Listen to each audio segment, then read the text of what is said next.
کی مثال سمجھنے کے لیے آج بڑا آسان ہے کہ پاکستان کو چائنا بھی قرض دے رہا ہے اور IMF بھی دے رہا ہے۔ اب IMF سے کتنی تلخی کے ساتھ مل رہا ہے، کیونکہ وہ آپ کے جاہل پن کو سمجھ رہے ہیں، آپ کے جھگڑالو پن اور جہالت کو سمجھ رہے ہیں، لہٰذا انہوں نے سخت شرائط عائد کر رکی۔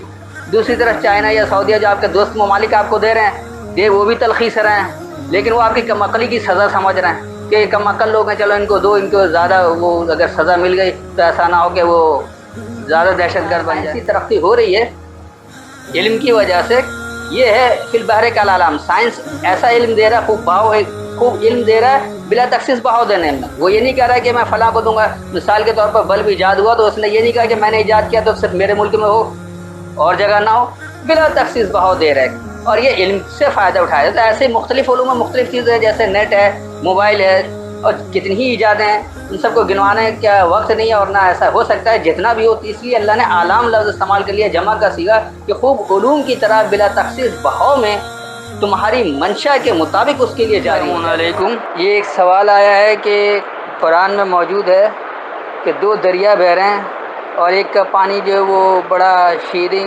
یعنی میٹھا اور آسان ہے اور دوسرا جو ہے وہ تلخ کڑوا ہے اور ان دونوں کے درمیان ایک آڑ ہے۔ یہ کئی جگہ ہے قرآن، اس سے ہدایت کا کیا تعلق اور یہ کون سی جگہ اللہ نے اس کی وضاحت نہیں کی؟ اگر یہ عام ہوتا تو ہر علاقے میں ملنا چاہیے، ایسا ہر علاقے میں ملتا نہیں ہے، جبکہ بحر سمندر کو کہتے ہیں اور دنیا میں کہیں بھی سمندر کا پانی جو وہ میٹھا نہیں ہے، ہر جگہ نمکین اور کھاری ہی ہے۔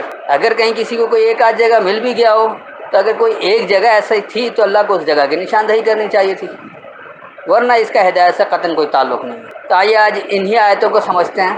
سب سے بڑی غلطی جو ہوتی ہے کہ ہم نے قرآن کو سائنس کی کتاب یا تخلیق کائنات کی کتاب سمجھ رکھا ہے، یہ قطعاً غلط۔ اللہ نے شروع ہی میں واضح کر دیا ہے کہ اس کتاب کو ہدی للناس بنایا، لوگوں کی ہدایت کے لیے، اور یہ ہدایت رب العالمین کی طرف سے۔ تو وہ رب العالمین جو صرف ہدایت کی کتاب دے رہا ہے، اس میں اسے سائنسی بات یا تخلیق کائنات کی بات وغیرہ کرنے کی قطعی ضرورت نہیں ہے۔ وہ باتیں ہیں جس کے ہدایت سے، انسان کی ہدایت سے تعلق ہے، اگر ہدایت نہیں ہے تو اس کا قطعاً کوئی ذکر نہیں ہے۔ آپ کو اللہ نے اختیار دے رکھا ہے، آپ جتنے چاہے علوم حاصل کریں اور جتنا چاہے اس سے فائدہ حاصل کر لیں، لیکن ایسا نہیں ہے کہ اللہ نے اس میں سائنسی علم دے رکھا ہے کہ اس کے مطابق ہی بات چیت کر لیں یا اس طرح سے کچھ اور کر لیں۔ تو اس وقت میرے پاس حافظ نظر احمد والا ترجمہ ہے، تو سب سے پہلے میں سورہ رحمان کی آیت نمبر 19، 20، پھر 22 اور 24 لے لیں۔ مرج البحرین یلتقیان بینہما برزخ لا یبغیان، اس نے دو دریا بہائے ایک دوسرے سے ملے ہوئے، ان دونوں کے درمیان ایک آڑ ہے، وہ ایک دوسرے سے نہیں ملتے۔ پھر آ جا رہا فبأي آلاء ربكما تكذبان، تو کیونکہ میں ابھی اس کی وضاحت کرنا نہیں چاہوں گا کہ وقت زیادہ طویل ہو جائے گا، فی الحال جس موضوع کو لے کر چلنا ہے اس کی طرف بات کر لیں، لہٰذا اس کو چھوڑ دیتے ہیں۔ یہ میں ضرور بتا دوں کہ رب کا واحد کے لیے ربکما تثنیہ کا صیغہ ہے اور ربکم جو ہے وہ جمع کا صیغہ ہے۔ اسی طرح تکذب واحد کے لیے ہے، تکذبان تثنیہ ہے اور تکذبین جو ہے وہ جمع ہے۔ تو اس پر غور کر لیجئے گا آپ لوگ خود ہی، یہ سورہ رحمان کے درس میں آپ لوگ اس کی اچھی طرح سن لیجئے گا۔ اس وقت آگے آ جائیے پھر، یخرج منہم اللؤلؤ والمرجان، ان دونوں سے نکلتے ہیں موتی اور مونگے۔ پھر فبأي آلاء ربكما تكذبان، اس کو چھوڑ دیں، آگے آ رہا وَلَهُ الجوار المنشآت فی البحر کالأعلام، اور اسی کے لیے ہیں چلنے والی کشتیاں دریا میں پہاڑوں کی طرح۔ اب آئیے ان آیتوں کو دیکھتے ہیں کہ کیا واقعی یہ ترجمہ صحیح ہے اور اس سے ہدایت کے کیا تعلق ہے۔ تو ایسا تو ہے ہی نہیں کہ اگر دو دریا مل بھی رہے ہیں ان کے درمیان کوئی آڑ ہے، اس کا ہدایت سے قطعاً کوئی تعلق نہیں ہے۔ پھر ان سے موتی اور مونگے نکلتے ہیں تو اس کا بھی کوئی ہدایت سے تعلق نہیں ہے۔ اور اس میں اگر کشتیاں چل رہی ہیں اور دریا میں پہاڑوں کی طرح چل رہی ہیں تو یہ بھی، اس کا بھی ہدایت سے قطعاً کوئی تعلق نہیں ہے۔ تو دیکھیے یہ کیا ہے، مرج البحرین، مرج ہو گئے دونوں طرح کے خوب بلا تخصیص بہاؤ دینے والے۔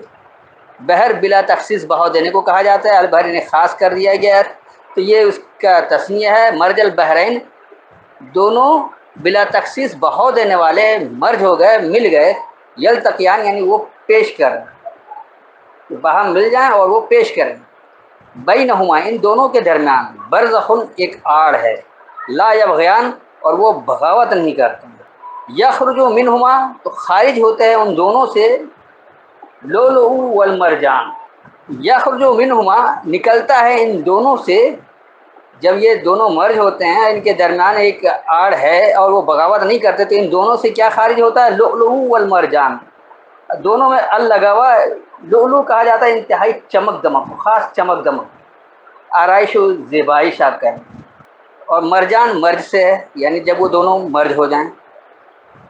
تو اس طرح کے دونوں بلا تخصیص بہاؤ دینے والے اگر مل جائیں، وہ پیش کریں، ان کے درمیان ایک آڑ ہے، وہ بغاوت نہیں کرتے ہیں، تو ان دونوں سے جو خارج ہوتا ہے، ان دونوں کے مرج ہونے سے جو کچھ خارج ہو رہا ہے، وہ کیا ہو رہا ہے؟ انتہائی چمک دمک، انتہائی عروج آپ کہہ لیں۔ پھر آ رہا ہے کہ وَلَهُ الْجَوَارِ الْمُنشَآتُ، اور اس کے لیے جاری ہوتا ہے تمہاری منشا کے مطابق، تمہاری چاہت کے مطابق، فی البحر، یعنی اس بلا تخصیص بہاؤ دینے میں، کل عالم، خوب علم کی طرح، علم کی جمع ہے عالم، تو عالم جس طرح اللہ عالم، یعنی اللہ خوب جانتا ہے، تو ایسی کل عالم، خوب جاننے کی طرح، خوب علم کی طرح، تو خوب علم کی طرح بلا تخصیص بہاؤ دینے میں تمہاری منشا کے مطابق اس کے لیے جاری ہو جاتا ہے۔ تو یہ وہ ہیں جو بلا تخصیص بہاؤ دینے والے ہیں، چاہے وہ کوئی تنظیم ہو، کوئی ملک ہو، کوئی ادارہ ہو، کچھ بھی ہو، تو یہ اس طرح کے لوگ جو بلا تخصیص بہاؤ دینے والے ہیں، چاہے کسی خاص مقصد کے تحت کر رہے ہوں، اگر وہ باہم مل جائیں اور پیش کریں، اور ان کے درمیان گو کہ ایک رکاوٹ ہے لیکن وہ بغاوت نہیں کرتے ہیں، تو ان دونوں کے مل جانے سے، مرج ہونے سے انتہائی چمک دمک خارج ہوتا ہے، نکلتا ہے، اور اس سے پھر بلا تخصیص بہاؤ دینے کے خوب علم کی میں، خوب علم سے جتنا علم آتا ہے اس کو استعمال کرتے ہیں، تو اس سے تمہاری چاہت کے مطابق جاری ہو جاتا ہے۔ جیسے آج سائنسی ترقی ہو رہی ہے علم کی وجہ سے، یہ ہے فی البحر کالعلم، سائنس ایسا علم دے رہا ہے، خوب علم دے رہا ہے بلا تخصیص بہاؤ دینے میں۔ وہ یہ نہیں کہہ رہا ہے کہ میں فلاں کو دوں گا، مثال کے طور پر بلب ایجاد ہوا تو اس نے یہ نہیں کہا کہ میں نے ایجاد کیا تو صرف میرے ملک میں ہو اور جگہ نہ ہو، بلا تخصیص بہاؤ دے رہا ہے، اور یہ علم سے فائدہ اٹھایا جاتا ہے۔ ایسے ہی مختلف علوم میں مختلف چیزیں ہیں، جیسے نیٹ ہے، موبائل ہے، اور کتنی ہی ایجادیں ہیں، ان سب کو گنوانے کا وقت نہیں ہے، اور نہ ایسا ہو سکتا ہے جتنا بھی ہو، اس لیے اللہ نے عالم لفظ استعمال کر لیا، جمع کا صیغہ، کہ خوب علوم کی طرح بلا تخصیص بہاؤ میں تمہاری منشا کے مطابق اس کے لیے جاری ہو جائے گا۔ کیا جاری ہوگا؟ کیونکہ وہ انتہائی چمک دمک ہوگا ان کے مرج ہونے سے۔ تو یہ کسی دریا وغیرہ کی بات نہیں ہو رہی ہے، یہ انسانی کردار ہدایت کی کتاب ہے۔ تو یہاں سے جو ہدایت ملی اس کے تحت کتنی ترقی ہو سکتی ہے اور انسان کہاں تک جا سکتا ہے، اس کی بات کی گئی ہے۔ تو میں اس کو سمجھانے کے لیے چاہوں گا کہ ایک دو جگہ سے اور آیتیں لے لیں۔ تو اس کے لیے پھر آپ سورہ فاطر، یعنی سورہ نمبر 35 اور اس کی آیت نمبر 12 لیں۔ وما یستوی البحران ھذا عذب فرات صاغ شرابہ وھذا ملح اجاج ومن كل تأكلون لحما طريا وتستخرجون حلية تلبسونها وترى الفلك فيه مواخر لتبتغوا من فضله ولعلكم تشكرون۔ اور دونوں دریا برابر نہیں، یہ ایک شیریں ہے پیاس بجھانے والا، اس کا پینا بھی آسان، اور یہ دوسرا شور تلخ ہے، اور ہر ایک سے تم تازہ گوشت کھاتے ہو، اور ان میں سے تم زیور موتی نکالتے ہو جس کو تم پہنتے ہو، اور تو اس میں کشتیاں دیکھتا ہے کہ پانی کو چیرتی ہوئی چلتی ہیں، تاکہ تم اس کے فضل سے روزی تلاش کرو اور تاکہ تم شکر کرو۔ تو دیکھیے یہ کیا چیز ہے، وما یستوی البحران، نہیں برابر ہیں دونوں بلا تخصیص بہاؤ دینے والے۔ اس طرح بلا تخصیص بہاؤ دینے والے جو دونوں طرح کے لوگ ہوتے ہیں، چاہے وہ جنونیت میں سے ہوں، انسیت والے ہوں، یا کسی خاص سے تعلق رکھتے ہوں، تو وہ برابر نہیں ہیں۔ کیوں برابر نہیں ہیں؟ اب اس لیے بتایا جا رہا ہے کہ ھذا عذب فرات، عذاب سزا کو کہا جاتا ہے، تو عذبن جو ہے یہ وہی مادہ عذب والا ہے، تو یہ شیریں کیسے ہو جائے گا؟ اسی طرح فرات انہوں نے کہہ دیا کہ پیاس بجھانے والا، تو یہ ایسا بھی نہیں ہے۔ فرات انتہائی بہاؤ کو کہا جاتا ہے، اور فرات جو ہے وہ کم عقلی کو بھی کہا جاتا ہے۔ تو دراصل کم عقلی کی سزا ہے، یہ کم عقلی کی سزا ہے، کیونکہ جو لوگ کم عقل ہیں دنیا میں ایجاد کرنے والے تو ایک ہی ہیں، لیکن اس سے فائدہ اٹھانے والے اربوں میں موجود ہیں آج۔ تو یہ کم عقل کی وجہ سے ایک سزا ہے۔ سائغن شرابہ، آسان ہے اس سے سیراب ہونا۔ سیراب ہونا اس لیے آسان ہے کہ اب جب سب کو بنا بنایا مل جاتا ہے تو وہ اس سے سیراب ہوتے رہتے ہیں، اس کے پینے کی بات نہیں ہو رہی ہے۔ تو یہ جو ہے وہ کم عقلی کی، یا اس کو آپ یہ کہہ سکتے ہیں کہ ضعیف العقلی کی، یعنی کم عقل ضعیف العقل۔ تو یہ ضعیف العقلی کی سزا ہے، آسانی سے اس کا سیراب ہونا ہے۔ وہذا ملح اجاج، اور یہ جو ہے وہ اجج کہتے ہیں تلخ کو، اور ملح جس میں ایک طرح کی کڑواہٹ ملی ہوئی ہوتی ہے، یعنی کھاری پن ہوتا ہے، جھگڑالو اور اجڑ جہالت سے بھرپور، تو یہ جھگڑالو اور جہالت سے بھرپور ہے۔ ومن کل تاکلون، اور ہر ایک سے جو تم حاصل کر کے برتتے ہو، لحمن ترین، لحم کہا جاتا ہے باہم پیوستگی کو، تو ایک باہم پیوستگی ہے تر و تازہ۔ وتستخرجون حلیتن، اور تم جلد خارج کرتے ہو ایک حلیہ، تلبسون ہے کہ تم اس میں خلط ملط ہو جاتے ہو، لبس ہو جاتے ہو، جس سے ولا تلبس الحق بالباطل آتا ہے کہ حق اور باطل کو آپس میں خلط ملط نہ کرو۔ تو اسی طرح ہے کہ یہ جو اس طرح کے بلا تخصیص بہاؤ دینے والے ہوتے ہیں، دونوں برابر تو نہیں ہوتے۔ اب ان میں جو کم عقلی کی وجہ سے سزا ہے، اس سے سیراب تو، اور اس سے سیراب ہونا آسان ہے، اور دوسرے وہ لوگ ہیں جو جہالت کی وجہ سے اجڑ ہیں، جہالت سے بھرپور ہیں، جھگڑالو ہیں، اور ہر ایک اس سے حاصل کر کے برتتا ہے تر و تازہ پیوستگی، تو وہ فائدہ حاصل کرنے سے نہیں رکتا ہے، اور وہ خارج کرتا ہے ایک ایسا حلیہ کہ اس سے خلط ملط ہونے والا ہو۔ نہیں، وہ سمجھتے ہیں کہ ہم اس طرح حلیہ اپنا لیں گے تو ہم بھی ترقی کر جائیں گے، جیسے آج کے مسلمان کلین شیو ہو گئے، کوٹ پٹ پہن لیا، حلیہ اپنا لیا، تو وہ سمجھ رہے کہ وہ بھی ترقی کر جائیں گے۔ بھائی حلیہ نہیں، کردار اپنانا پڑے گا، علم اپنانا پڑے گا جو اللہ کہہ رہا ہے۔ تو یہاں بتا رہے پھر وتر الفلک فی مواخرہ، اور تم دیکھتے ہو خاص تیرنا اس میں وہ جاری کر دیتا ہے، چیر دیتا ہے، لتبتغوا من فضلہ، تلاش کرنے کے لیے اس کے فضل سے، ولعلکم تشکرون، اور تاکہ تم قدر کرنے والے ہو جاؤ۔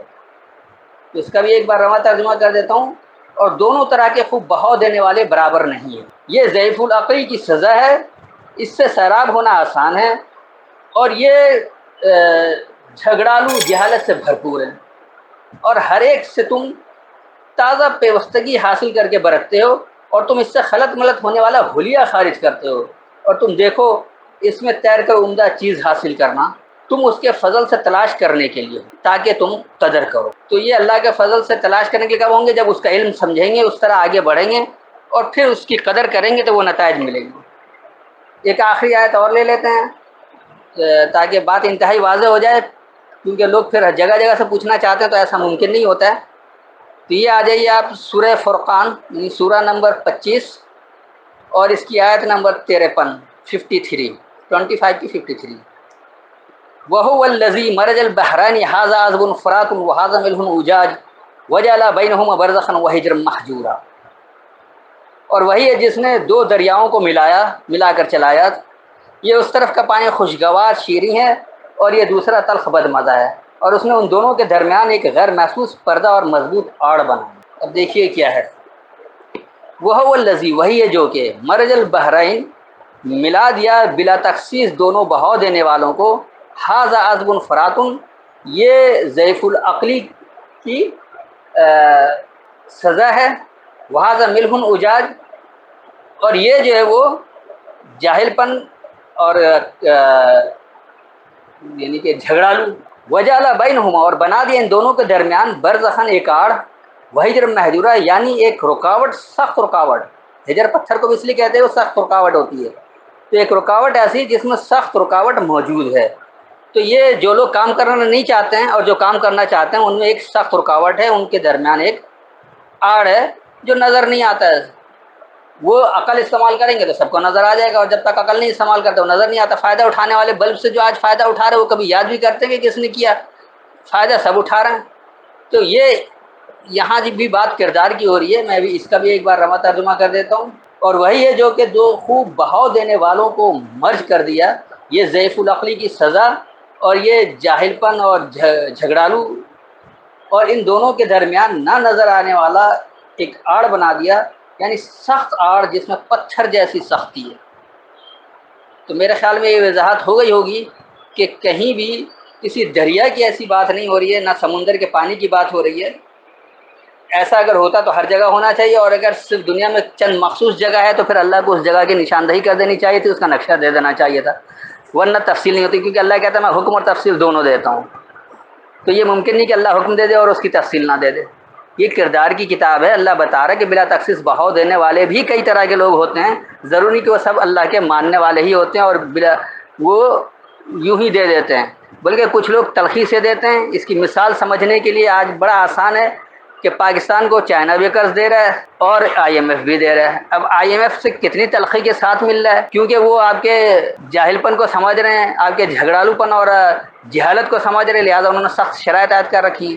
دوسری طرف چائنا یا سعودیہ جو آپ کے دوست ممالک آپ کو دے رہے ہیں، وہ بھی تلخی سے رہے ہیں، لیکن وہ آپ کی کم عقلی کی سزا سمجھ رہے ہیں کہ یہ کم عقل لوگ ہیں، چلو ان کو دو، ان کو زیادہ وہ اگر سزا مل گئی تو ایسا نہ ہو کہ وہ زیادہ دہشت گرد بن جائے۔ تو یہ دیکھ کر سدھارنے کی بات ہو رہی کہ تاکہ آپ بھی عمل کرنے والے ہو جائیں، لوگوں کے لیے انسانیت کا کام کرنے والے ہو جائیں، بجائے اس کے کہ جھگڑا فساد کرنے والے ہوں۔ قرآن کا پیغام ہی امن کا پیغام ہے، اللہ نے اس کو دین اسلام کہا ہے، یعنی سلامتی والا نظام۔ اللہ کوئی مسلمان، عیسائی، یہودی یا ستارہ پرست یا ہندو کچھ نہیں بنا رہا ہے، اللہ صرف سلامتی دینے والا بنا رہا ہے، تو وہ نظام بھی سلامتی دینے والا دے رہا ہے، اسی لیے وہ ماننے والا اور مسلمون کہتا ہے کہ سلامتی دینے والے بن جاؤ۔ کہیں بھی اللہ نے یہ نہیں کہا کہ مسلمان بن جاؤ۔ اللہ انسانیت کے لیے آپ کو احکامات دے رہا ہے کہ آپ انسانیت والے کام کریں اور لوگوں کے لیے سلامتی والے ہو جائیں۔ کسی کو بھی آپ اس کے لیے غیر سلامتی والے کام نہ کریں۔ اس کے لیے جو کچھ کردار سازی ہوتی ہے اور جس طرح کا معاشرہ بنایا جاتا ہے، یعنی اکیلے تنہا کردار سازی سے آپ اچھے شخص بن جائیں گے اور معاشرہ بہترین بنا کر آپ دنیا کے لیے وہ مثال بن جائیں۔ تو اتنی وضاحت کافی ہے، پھر بھی کوئی سوال ہو کسی اور آیت سے تو بعد میں پوچھ سکتے ہیں۔ السلام علیکم۔